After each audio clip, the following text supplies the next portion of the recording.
আসসালামু আলাইকুম, সবাইকে স্বাগত জানাই এখনকার সংবাদ বিশ্লেষণে। ব্যারিস্টার ফুয়াদের মতে ইসলামিক দলগুলো কখনোই ক্ষমতায় যাবে না। যদিও এখন জামায়াতে ইসলামের অর্থাৎ অঙ্গ সংগঠন ছাত্র শিবিরের জয় জয়কার চলছে বিভিন্ন বিশ্ববিদ্যালয়ের নির্বাচনগুলোতে, এরপরেও শঙ্কা জাগে জাতীয় নির্বাচনের ৩০০টি আসনে প্রতিদ্বন্দ্বিতা করতে পারবে কিনা বাংলাদেশ জামায়াতে ইসলাম। এর পাশাপাশি রয়েছে, আপনারা জানেন, হেফাজতে ইসলাম, খেলাফতে মজলিস, ইসলামিক শাসনতন্ত্র বাংলাদেশ, এই সকল রাজনৈতিক দলগুলো।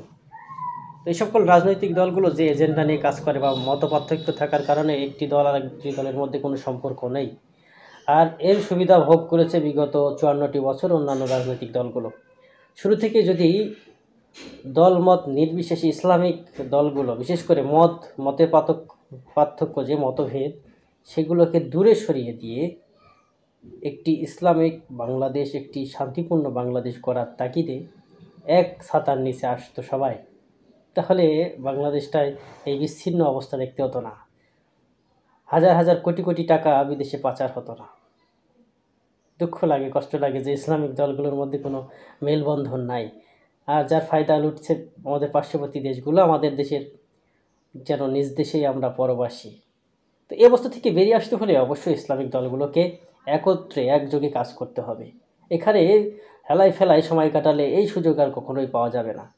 আমরা ইতিমধ্যে জানতে পারছি যে মামুনুল হক তিনি বলেছেন যে জামায়াত ইসলামের সঙ্গে তাদের মতপার্থক্য রয়েছে, অর্থাৎ হেফাজতের সঙ্গে জামায়াত ইসলামের নাকি মতপার্থক্য রয়েছে। তারা এক আদর্শে বিশ্বাসী, তারা আরেক আদর্শে বিশ্বাসী। ইতিমধ্যে আরও একটি কাজ করে বসে আছে জামায়াত ইসলাম, তারা ৩০০টি আসনেই তাদের প্রার্থী দিয়েছেন।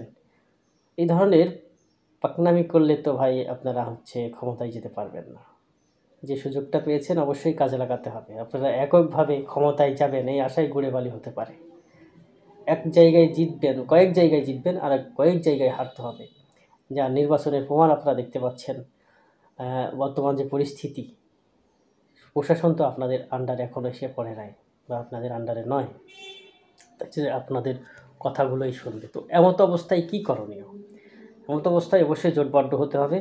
অন্যান্য যে সকল ইসলামিক দলগুলো রয়েছে সবাই এক ছাতার নিচে এসে সবচেয়ে যোগ্য ব্যক্তিদেরকে তাদের নির্ধারিত আসনে প্রার্থিতা দিতে হবে।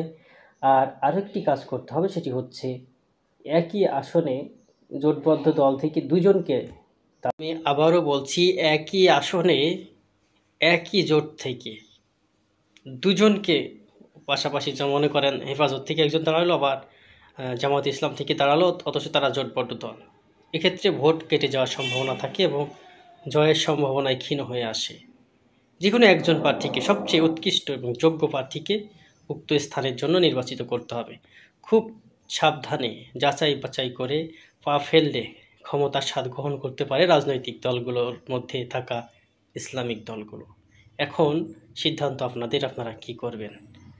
তো ব্যারিস্টার ফুয়াদের বক্তব্য সবার নজর কেড়েছে, মন কেড়েছে। তিনি আসলে সঠিক পথেই বক্তব্য দিয়ে যান, সবসময় মজলুমদের পক্ষেই থাকেন এবং সত্য ন্যায়ের পথেই কথা বলে যান।